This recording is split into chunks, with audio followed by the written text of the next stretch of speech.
The AI space is something of change, and when change happens, Fidelity, we get very excited because whenever it's changed, there's going to be winners and losers. And potentially with the winners, there'll be higher return on invested capital. They'll get more of the economic rent from a big part of the demand. So the first order effect let's look at would be the Mag 7, get a lot of the headlines. And why they are winning right now is because of their size and their trust with customers. If you're doing AI of any sort, you have to have some trust to give them your data. But number two, you have to spend a lot of money. And that goes to what's actually happening in technology. Even there's a subtle shift. The last few years have been mostly software driven. Now you're seeing actually companies for a long time, some of them have been flat in earnings for the last 10 years, have huge amount of growth in earnings. And why? They're actually providing networking equipment to actually build out these data centers.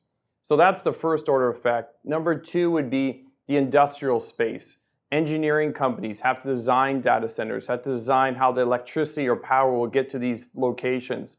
We're also just seeing basic companies that would do building of the actual components that would actually involve the data centers. So again, GDP-like companies also seeing huge growth. Even demand for electricians. We have companies in Canada that just provide electricians. That demand is going to a new level just because of this build out. Third would be the actual physical commodities. If you're building out any kind of data centers or electrifying the grid or just power in general, one of the biggest demands is copper. And one of the biggest parts of the world to invest in copper, which many of them would actually sit within the Toronto Stock Exchange.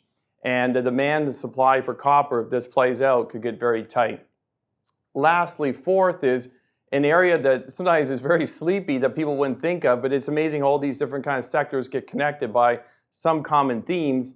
One of them is utilities. Utilities for a long period of time had okay growth, but it was really interesting to take a step back. For the last 15 years, North American energy or electricity consumption has actually been flat. And that makes makes you wonder a little bit why, because housing growth has been going up, GDP has been going up. What's happened is we become more efficient as a society, which is great.